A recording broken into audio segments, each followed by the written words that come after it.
Afternoon. You're all very welcome to this webinar this afternoon. We do still have a few people logging in, but we will make a start. My name is Mark Spence, and I'm Managing Director of the Construction Employers Federation, and you're very welcome to this session this afternoon. I'm joined by Esther Barnes from the Strategic Investment Board, who's going to talk us through the Buy Social scheme, which I know from the attendee list, many of you are already familiar with, but more importantly, some of you may not be. I know we have a lot of member companies on the call today, but equally we do have a few clients. So what I would say is through the session this afternoon, I'd encourage you to use the question and answer function, which is located at the bottom of your screen, and do raise questions throughout. Those can be done anonymously, so we don't need to attribute them to you, and I'll be happy to pick those questions up and pose them for you at the end of the webinar. For your information, we are recording the sessions so that those who couldn't make it or others who wish to share with colleagues can do so later on. So, as I say, please make use of the questions as we progress through the session today, but with no further ado, I will hand over to Esther and let her take you through her presentation. Thanks very much, Mark. Welcome everybody. My name is Esther Barnes, and I'm sure I've met quite a few of you in the past going through with either setting social clauses or in the implementation of them. I've worked for the social value unit within SIB for about 5 years now, mostly on construction projects. And it'll be construction contracts and social value on those that we'll be looking at this afternoon. So I'm just going to take you through a presentation here to look at what Buy Social is and how it's implemented on public contracts. So Buy Social is a term you'll hear us use quite often in relation to social value on public contracts. So it's a way of maximising the investment by the government and its departments. So they're getting more for their money in terms of what they're investing in. There's a Buy Social unit within SIB which assists these public bodies to design, implement and monitor their social clauses and include them in their public contracts. So prior to 2019, one of the primary ways that we did that was through targeted recruitment and training, and working with construction contracts. That will probably be the most, the one that you'll have heard of most within construction contracts, but we'll have a look later at how that's now being widened out and the other things that we look for in terms of social considerations. So social clauses aren't new at all in Northern Ireland. They've been around for quite a few years, as far back as I think 2009, 2010. There would have been social clauses put onto a lot of the contracts going out within the departments. However, there were quite a few issues in the beginning. There were clauses going on. No one was really sure what they were being asked to deliver. There were issues with people being mandated off the likes of steps to work schemes, where they were asked to come out of the unemployment register and onto these jobs that maybe they weren't interested in. They didn't know much about the industry. So there were a lot of issues in the beginning with retention of new entrant trainees. There was also an issue around being able to monitor the impact and see if these things were working both for the client, the contractors, but also for the new entrant trainees as well. So SIB were tasked in 2014 of doing a review of those clauses, and they came up with the new approach, the Buy Social approach. And the conclusion of that review was really that there should be a focus on paid employment and training opportunities, especially in the early days, where we were concentrating on the larger contracts and trying to make a large impact as quickly as possible. We brought together requirements for new entrant trainees, so specifying who those people were and how they should be brought in and how they could benefit from the opportunities. We also looked at, and we'll touch on this later, a brokerage service. So it wasn't just a case of putting these clauses onto contracts, sending them out to contractors, and off you go now and deliver them without giving you the touch points for how you find the people that we're asking for under the new entrant trainees and how you engage with the communities that you're working in. So the brokerage service has been set up to help to facilitate that. And also then we implemented an online monitoring system. So it means that we have all the data to hand to make sure that this is working, but also makes it easier for both the client and the contractor to show exactly what has been delivered in terms of social value on each contract. So back in 2016, the Procurement Guidance Note 0113 was updated to mandate the use of the bisocial approach in construction contracts. So the Procurement Guidance Notes are sort of a legislative means of ensuring that all of the departments use the same criteria within their procurement policies.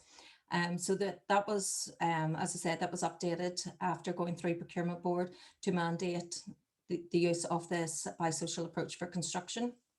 In relation to integrating bisocial, that Procurement Guidance Note says that social considerations can be incorporated into public procurement processes and contracts, either by putting it as award criteria, which are linked to the subject matter of the contract, or using contract performance clauses, which are linked to the subject matter of the contract. So there are certain thresholds at which this becomes mandatory, and you may have seen these before in tender documentation, whether you're writing those or you're doing tender bids. So in that revised approach, it was made mandatory on any construction build contract that's over £2 million and any construction civils contract over £4 million. I have a star there beside the services contracts at over 100 or £500,000 per annum, because in the last couple of years we have had a look at the contracts that are going out, and we're actually applying that on more and more contracts at £100,000 per annum. And there's a paper with Procurement Board at the moment to change that figure down to the £100,000 per annum on services contracts. However, the Procurement Guidance Note also recognises that departments may wish to include social considerations irrespective of contract value. And we have seen this more and more in the last sort of 12, 18 months, where there's a real appetite to include social considerations on smaller contracts that are going out. And I'll touch on that later, because we are looking at how we evolve the approach to take in those smaller contracts where targeted recruitment training maybe doesn't suit, just because of the lower value of the contract. Okay, so there's many benefits, whether you are the department or you are delivering a contract for one of the departments. There's many benefits of including social considerations. And when we work with the clients, we look at how we can tie those social considerations into their own strategic objectives to ensure that they're delivering for them.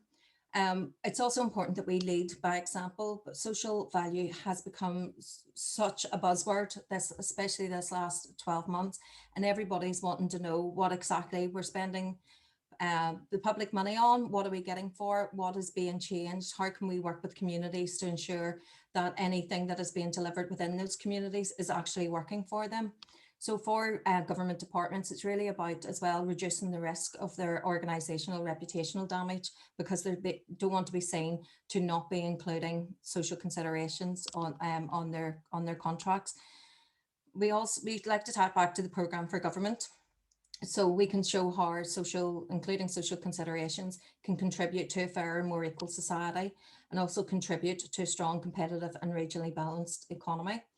And it also helps to deliver best value for money. So it's not just about getting the cheapest thing tender there. It's about getting both the quality of the tender, but also what additionality can we bring to that, and what else is government getting for the money that they're spending.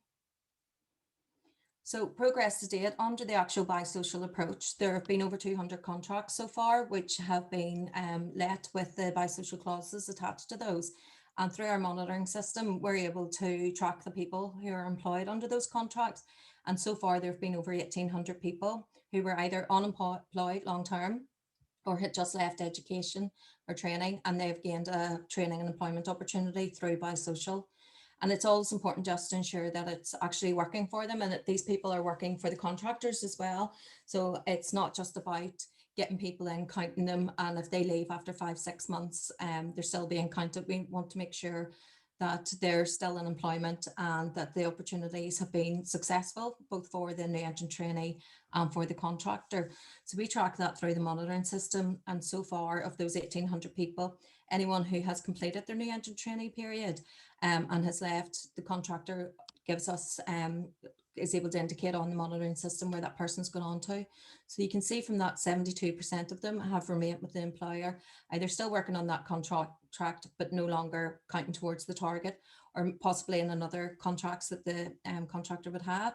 17% return to education or training, which we would expect to see some of because we do allow for professional trainees and students as part of the mix of the new entrant trainees. 9% of them will gained alternative employment, and less than 2% have gone back onto the unemployment register. Okay, so quick look then at what the approach actually is for biosocial in construction. So this is the model that was ratified by Procurement Board and then mandated through the Procurement Guidance Note 0113. And this model is used by any government department or the ALBs that are subject to Northern Ireland Public Procurement Policy.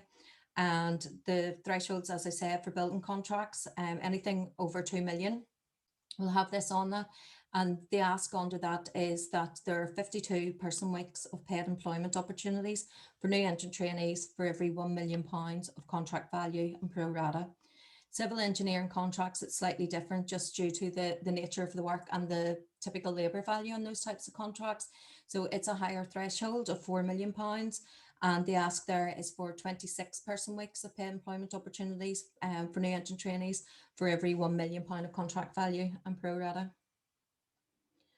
So who are these new entrant trainees? As I said, there was a review done back in 2014, and at that time there was quite high unemployment in Northern Ireland, and we were looking at this just before COVID hit, where we were coming out of that, but again we're put back in this situation where unemployment has risen again, but we do continue to keep this under review. So new entrant trainees must be over 25 and have been unemployed for 12 months, under 25 and unemployed for 6 months or more, or have left education or training within the last 12 months. Sometimes there are existing new entrant trainees that have maybe worked on a previous contract but only have completed a few months, and a contractor is able to carry them over as well to count towards the target on a new contract, as long as they're within the restraints that we'll talk about later. Or another person accepted as a net by the authority. So we always had that clause on there in case there was anything come up and to allow a bit of flexibility within it. And we've seen that used over the last few months where we've had people who've maybe been made redundant due to COVID but haven't hit the 6 or 12 months. And we've had contractors who've been in touch with us to see if they can offer those people an opportunity, and we have agreed with the client to reduce that 12 or 6 months in those circumstances. So there is a bit of flexibility there, as long as there's agreement between the contractor and the client to bring in other people as a new entrant trainee. There's also the opportunity for departments to ring fence opportunity for target groups. So as I said, when we're writing these clauses to include social considerations, we always need to tie it back to the client's overall strategic priorities. So in some cases that might lend itself very well to ring fencing opportunities for people. So for example, when we work with the Department for Health, very often they will put in a ring fenced opportunities for young people who are on the looked after children pathway. But you might also find the likes of the Department for Justice asking to ring fence opportunities for people with an offending history or people at risk of criminality. We would have quite a few of the contracts that go out with opportunities for people with disabilities. We also have sometimes opportunities there for service users. So for example, if there's work being done at a college, they might ask that the apprentices in the first instance are taken from that college that can work on the project in the college that they're actually attending. So those targets, as I said, are often used to help deliver specific outcomes that are of interest to the client. So there are some restraints around the mix of new entrant trainees that can be included under the targets. So this approach is set out with those restrictions, and each net can be either another trainee, which is your long-term unemployed, and education leavers, or there are provisions for apprentices, students and professional trainees. So in the clauses that go out and in the monitoring system as well, it's laid out that a minimum of 25% of the target weeks are allocated for apprentices, and a minimum of 50% of the person weeks is allocated for these other trainees, which are long-term unemployed and education leavers who aren't going on who aren't in as a student basically, or professional trainee. That's represented if you have if you're currently delivering on a contract with these types of clauses in it. You should have received, or this is on our website as well, the quick guide for delivering construction contracts, and that wee table there is just out of that, which just gives a quick visual of how the new entrant trainee mix is made up. So as you can see at the top there, the apprentices 25%, other trainees is the minimum 50% here, and then that other 25% can be made up of a mix of any of them. So you can have more apprentices, more long-term unemployed, or you can bring in professional trainees and students to count against that last 25%. So there's also some restrictions around how long people can count towards the target within new entrant trainees. So you might find if you're delivering a contract and you have someone who is on there as an education leaver or long-term unemployed who's been there for maybe 60 weeks, that you would get a reminder out of the monitoring system that they can only count for 52 weeks.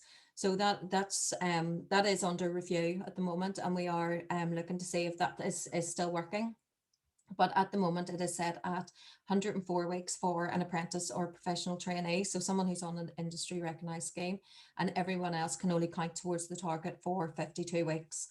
After that, they're no longer counted, and there will be, if they're still in the monitoring system, there should be notifications going out to ask you to put in an end date against them. So as I said, the main focus was on these was on new entrant trainees and employment opportunities for them, but it is recognised widely that work experience can still be a very valuable step in towards employment for people, especially those who are very distant from the labour market or newly entering it. So while that main focus is on paid recruitment, we would always include a clause on the social considerations, which would be 2 weeks of on-wage placements for every £1 million of contract value and pro rata. There are other social considerations that you might have seen in some contracts, and there's certainly, you'll probably see more and more of, especially in the lower value construction contracts, which I'm about to touch on.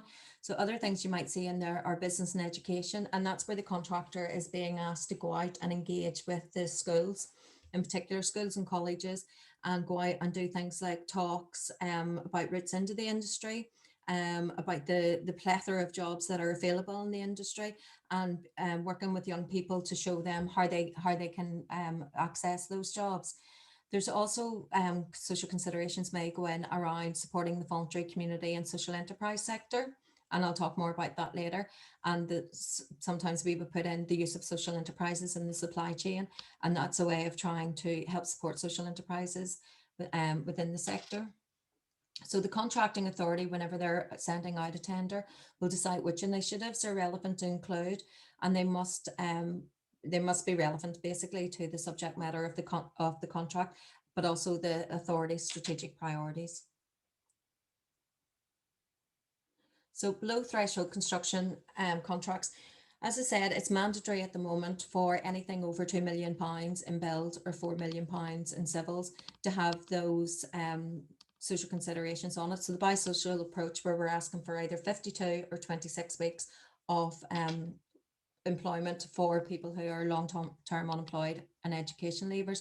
But there's a lot more appetite at the moment in departments to look at including social value on smaller contracts, because there's still huge amounts of money going out in lots and lots of these smaller value contracts. So what we're doing at the moment, we're piloting a few of these at the moment, is looking at a different approach to applying social value on those, because as you can imagine, if you've got a £500,000 contract, putting on something that equates to 52 weeks per million is 26 weeks. So it's one person possibly, you're maybe taking off the unemployment register for 26 weeks without any guarantee of a job after that. And it doesn't really work. So the targeted recruitment and training isn't something that easily scales down. It doesn't work for the contractors, because you don't want to have lots of contracts with lots of small targets of that type on it. So what we've looked at is adopting a points-based approach, which is currently used in the services and ICT sectors, and it applies to professional services as well, where the contractor is asked to deliver 100 biosocial points per £1 million of contract value and pro rata. So it's something that can easily be pro rata down for those smaller contracts. So there are a range of social considerations that a client may wish to put onto a contract, and each of those has an allocated number of points against them. So the contracting authority has the flexibility to choose which ones suit them on the contract, but also then the contractor has flexibility to choose which ones they want to deliver against. So if there are 5 or 6 social considerations on a contract, the contractor can assess those, see where their skills are and where they're best placed to deliver against them, and actually then choose from those 5 or 6 which ones they want to deliver against. So it might be all 5 or 6, or it could be doing more of 1 or 2 of them in order to get the points. So that's just a wee example of one that we have out at the moment, and this is off a contract that is around $500,000, so it's easily scalable. So the contractor on this one will have been given a target then of 50 points. So you can see you can get that immediately by hiring a person for a year if that suits on the contract and it suits the contractor. If that's not possible, then you can deliver more in other areas. So for example, the on-wage work experience, 4 weeks of that, providing that would earn 20 points. 8 hours of delivering business and education initiatives to schools or colleges would earn 10 points. And working with the voluntary community and social enterprise sector, 8 hours of activity on that would gain 10 points. So to deliver those 50 points, you could do 5 days of activity within the voluntary community and social enterprise sector, because targeted recruitment and training doesn't work.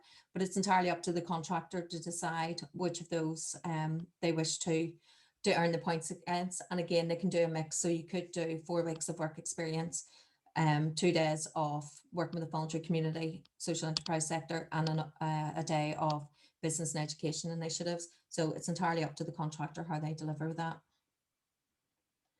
So community engagement is another thing that's really become, there's quite a lot of appetite within the departments, but also within the work that we're doing with the contractors as well. So community engagement is becoming more and more important, because what we can do is we can put these types of social clauses onto a contract.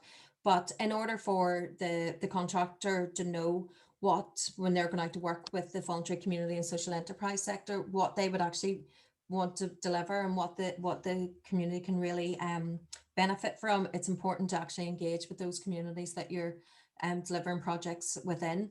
So as I said, it's very important to engage with those communities and ascertain what works for them. The client may wish, before setting the clauses, to engage with the stakeholders whenever they're designing the clauses. So to say we're going into a certain community to build houses or to build a school, what will actually work for the community when we're doing that? It ensures that the communities where the projects are being delivered are part of shaping that social value that's being derived. So it's not being done to them, it's being done with them. And it helps to censor or to foster a sense of owning the project. And communicate the benefits delivered to the communities.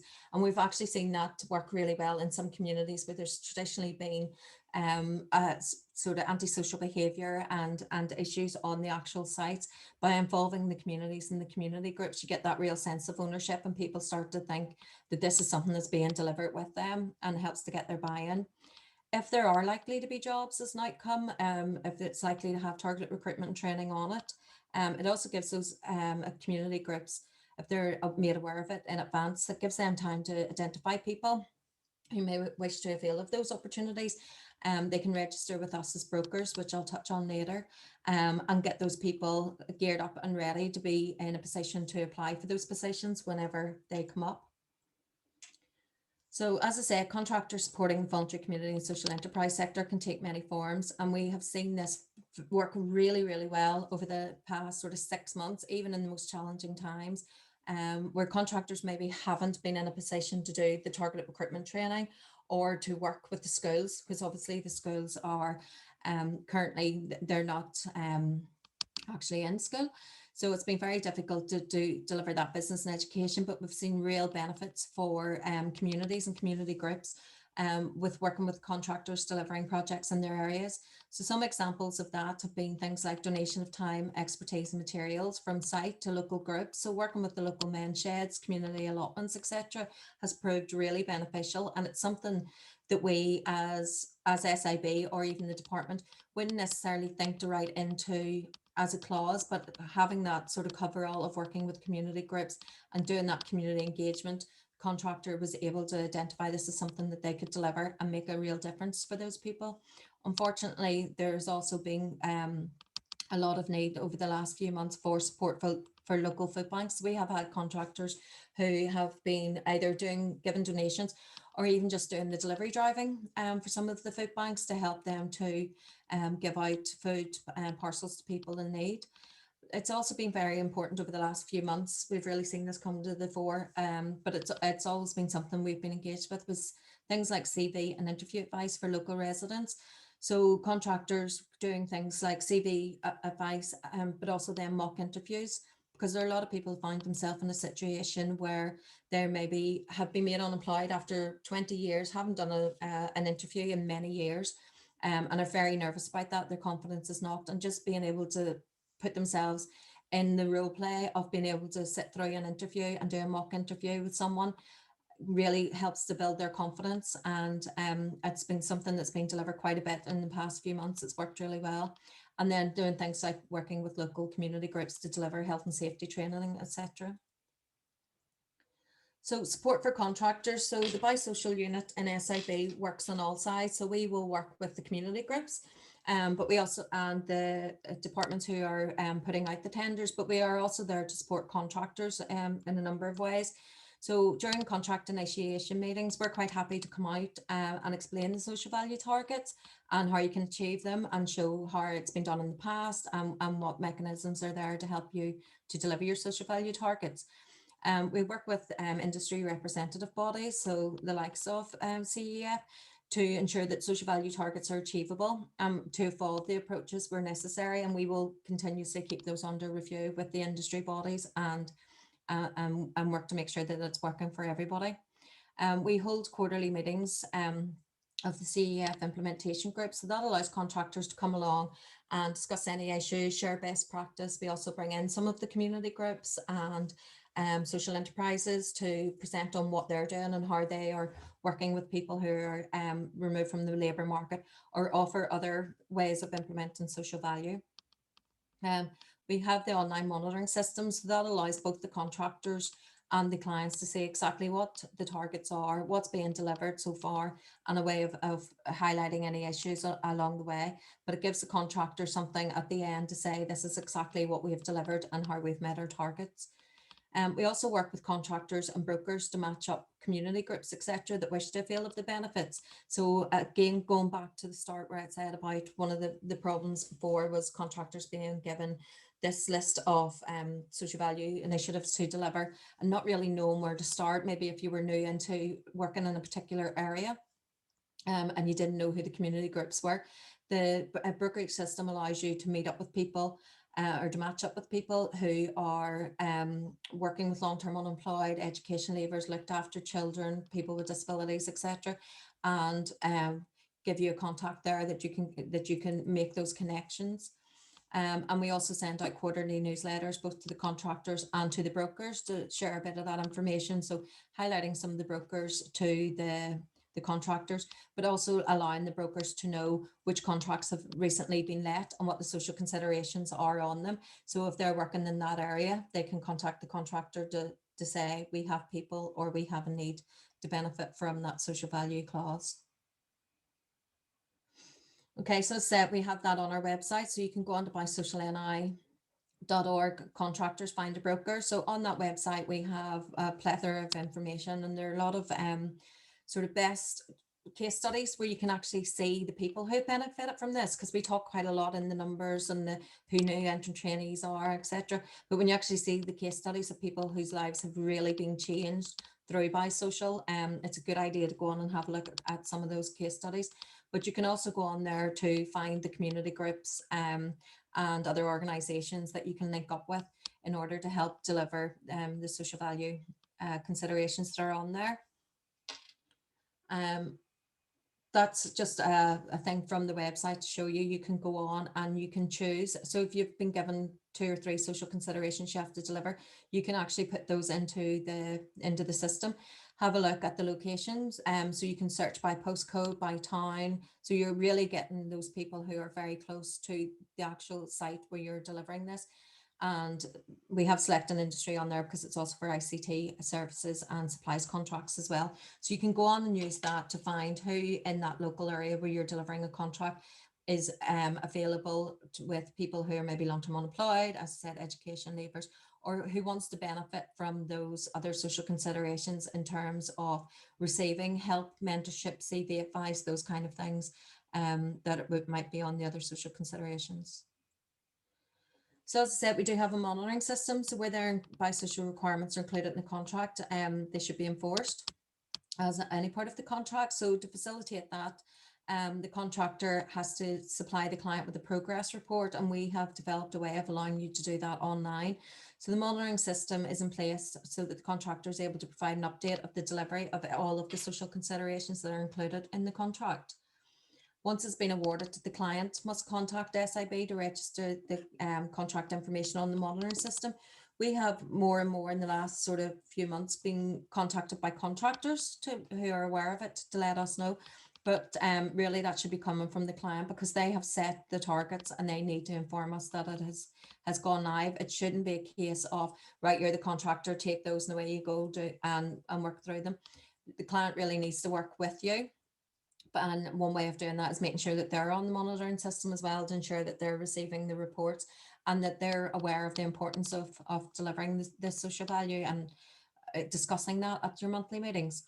As I said, you get a report then on the 20th of each month where that same copy of that report goes to both the client and contractor project managers. So you both have a copy which can be taken along then to contract review meetings. Okay, Mark, so I think I've covered, it was very much a whirlwind tour of all things biosocial, and I don't expect anyone, there's not going to be a pop quiz because I don't expect anyone to have digested all the detail, but I just wanted to cover as much as possible so that if people had specific questions that we can look at today, or if people needed to meet up on a one-to-one basis to go through anything, that we could organise that. That's great, Esther. No, thanks very much. And we do have a lot of questions coming in, quite detailed questions and broader questions. I mean, I'm just going to, a couple of observations. As you know, I sit on the Procurement Board and we have a draft paper from the Finance Minister at the moment on broadening social value beyond social clauses. So it is interesting to see there that for lower value contracts there are other ways of satisfying social value. It's not always about employment, because I know that deters a lot of smaller contractors. It requires a lot of effort to do that. So that's maybe comforting to see that. But also in terms of retention, let's see, you're 72% retention rate on the 1,800 people to date. That's a high figure. That's a higher figure, I must say, than I was aware of. Yeah, it's maybe only about 600 because of those 1,800, 1,200 are maybe still in that 104 or 52 week. But yes, they're still employed, if you know what I mean. Yes. So, yes. So they are on there. So it would be 98% of the 600 who have finished their net period have, and you would expect some degree of attrition of people going on to other employers or into education or training. What we were really concerned was with those old clauses, there were issues around people turning up on site and never to be seen again. And that doesn't work for anybody. It certainly doesn't work for contractors. It doesn't work. No. No, that was always a huge concern. So no, those figures are very, very encouraging. So I have a couple other points, but we'll get straight into some of the questions that have been raised, Esther, if you don't mind. So question, is there a minimum value for the annual salary for the 52 weeks of paid employment? No, it's a normal contract of employment. So if you're taking a person on to fulfill a role, it's whatever that, because it's not like steps to work. It's not a government scheme. It's you actually employing that person. So the minimum wage is the minimum wage, you know, as it would be in any employment. Okay, that's fine. Question here about the business and education. Can business and education be more defined? Would its budget be a percentage of an overall contract value? At the minute, it seems to be at the contractor's discretion. Yes, this is something we have raised. Yeah, sometimes what they'll do is when we're specifically involved in writing the clauses, we will actually look at the size of the contract and tailor that. So it's 10 hours or 20 hours, depending on the size of the contract at the moment. So yes, that's something I actually should need to formalize, because if a procurement team just takes the clauses and goes with it because they're aware of biosocial and they know how to include the clauses, they might just put the business and education, and you're right, it doesn't, it could be an hour, it could be 6 weeks, it's not defined. In the lower value, it is defined because you're doing that, you're getting your points for it. So the contractor's setting how much they want to deliver in order to get the points. But that's a very good point. We need to formalize that in the larger contracts where it just says business and education and it's not defined. Okay. Unless we've had intervention, in which case we may define it. That makes sense. Thanks for that. Does biosocial address the need for large national companies to employ local SMEs? No. No, I would know that.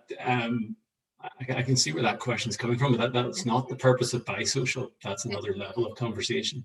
It's not, and there's a lot of work that we're sort of looking to at the moment, and it's very much at the forefront in the UK, where they're looking at the national TOMs and the spend in the local economy and things like that.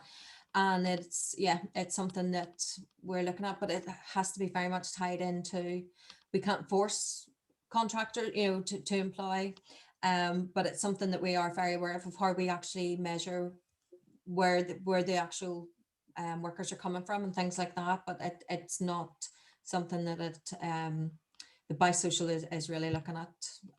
Okay, maybe on a similar theme, are there plans to launch a buy local program? So a buy local program to help local SMEs to compete and also to boost local economic and social activity? I think that's probably in a similar vein. That's not your remit at the minute.